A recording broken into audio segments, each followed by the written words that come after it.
Hello, my internet friends. My name is Stacia, and I'm just a girl on the internet that likes to talk about movies. And this week, we're going to talk about the 1974 movie, The Conversation. I thought The Conversation would be a nice movie to talk about with the recent passing of Gene Hackman. This is kind of an under the radar movie for him. I don't hear a lot of people talking about The Conversation, and I think they should. It is a actual Francis Ford Coppola masterpiece. Came out the same year as The Godfather Part 2, and both movies were nominated for Best Picture at the Oscars in 1975. And with The Conversation, we do delve into 1970s paranoia movies or 1970s conspiracy theory movies, and they are everywhere. And The Conversation is such a good one. It is a slow burn, but so worth a watch. Gene Hackman's character is Harry Call. He is an ex-NSA guy.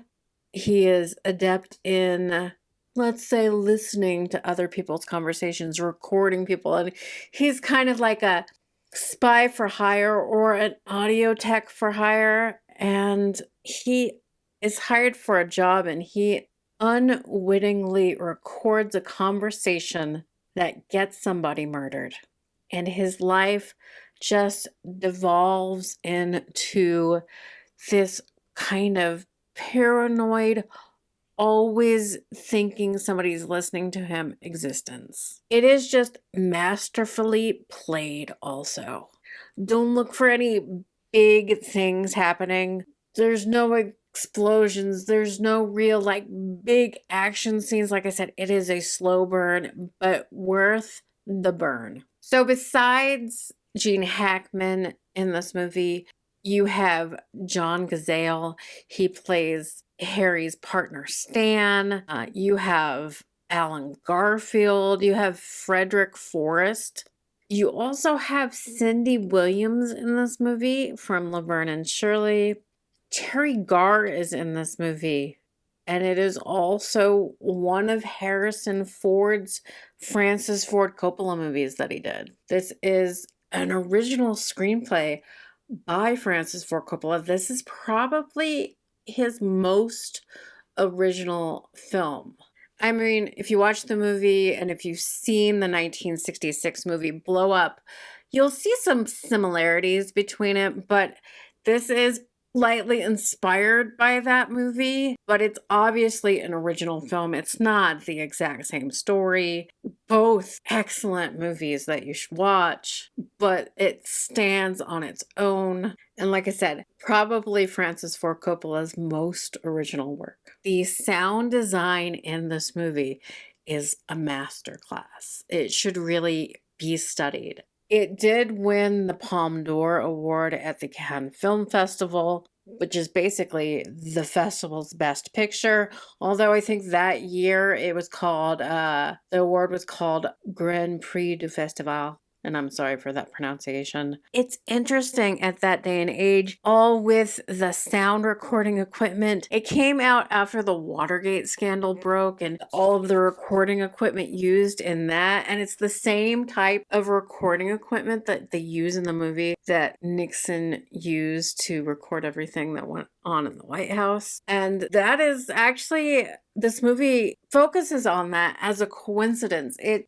didn't focus on that because of Watergate. This movie was originally written by Francis Ford Coppola in the mid-60s, and he couldn't get funding for the movie. This is kind of a movie that Francis Ford Coppola was given the funding for after the success of The Godfather. So The Godfather got The Conversation made, and it just happened to be the same year that The Godfather Part 2 came out. And the performance by Gene Hackman in this movie, it is a shame he wasn't nominated for Best Actor at the Oscars. He considered this his best movie that he ever acted in, his best performance. He learned to play the saxophone for this movie. I mean, even Francis Ford Coppola, this is one of his most favorite films that he ever made. And like I stated before, he even thinks this is his most original movie. And this movie wasn't the blockbuster hit that The Godfather and The Godfather Part 2 was. I mean, those are phenomenons of its time that really ushered in the blockbuster period. But The Conversation is a low budget movie. It was made for $1.6 million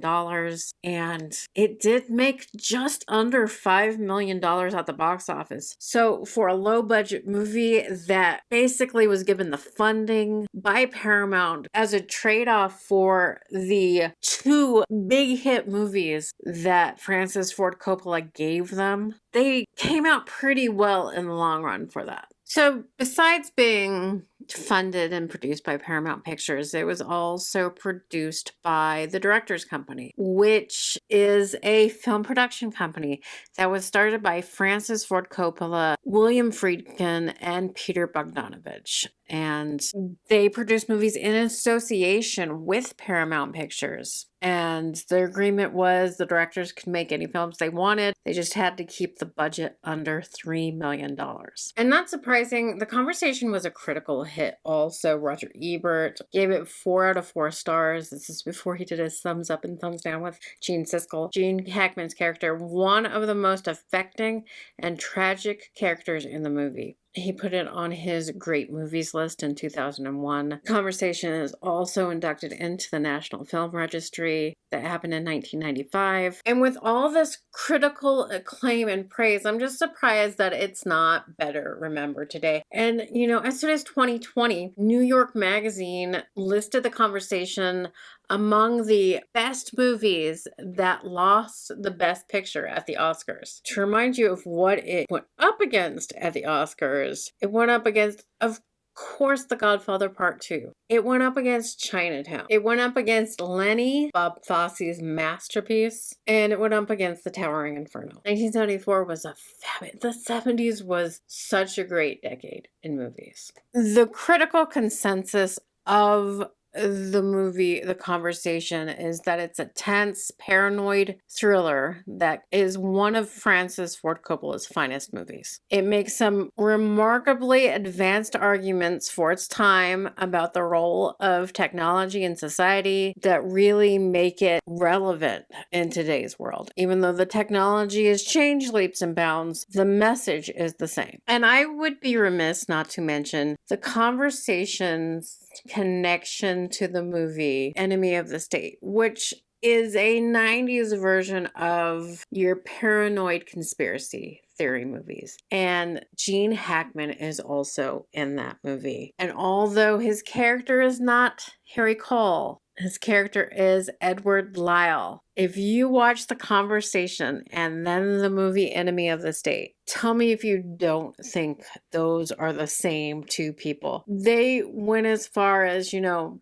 some of the set design where Edward Lyle's character's office is in Enemy of the State, heavily inspired by Harry Cole's office in The Conversation. The pictures that they use for the Edward Lyle character when he was supposed to be younger are pictures from The Conversation. And it was a treat to watch the movie Enemy of the State when it came out, because I was already a huge fan of the movie The Conversation. And watching Enemy of the State in the movie theater, and when they started introducing Gene Hackman's character, I was so pleased at the connection to The Conversation. So in the end, what I am saying is, if you like a paranoid conspiracy theory, government going too far murder mystery with a slow burn, The Conversation is going to be a great movie for you. And if you're a fan of just the 1970s thriller, like I am, The Conversation, if you've never seen it, is going to scratch that itch for you. If you are a younger person looking to delve further into more classic movies and older movies, The Conversation is a great movie to watch for you. It is brilliantly acted. The direction of this movie is top notch. And if you're a fan of sound design, the sound design of The Conversation, like I said before, is some of the best sound design out there. And it's really a movie where sound design is a central part of the movie. And to see how effective great sound design can be in this movie, it's a masterclass. So if you've seen the movie The Conversation, I'd like you to comment down below. What is your memories of this movie? When did you see it? Did you see it when it first came out? Did you see it the first time like I did in the 80s on home video? Let me know your experience with The Conversation, or if by chance this inspired you to watch the movie The Conversation, drop a comment after you watched it what you thought of it. Do you think it holds the test of time? Do you think, like me, it should be more remembered? It should be up there with the greatest of Francis Ford Coppola movies. But thank you for watching this. If you like movies like I do and just like talking about movies, learning more about movies, and enjoyed this, I invite you to subscribe to the channel. I'm nearing my 1,000 subscriber goal for the first half of this year, and I'd love you to help me out with that. And of course, it'd help me out if you subscribe, if you haven't already, or if you have. It helps when you comment, it helps when you like the video, it helps when you share the videos with other people. But I thank you so much for joining me. I will see you next time. I love you all. Bye.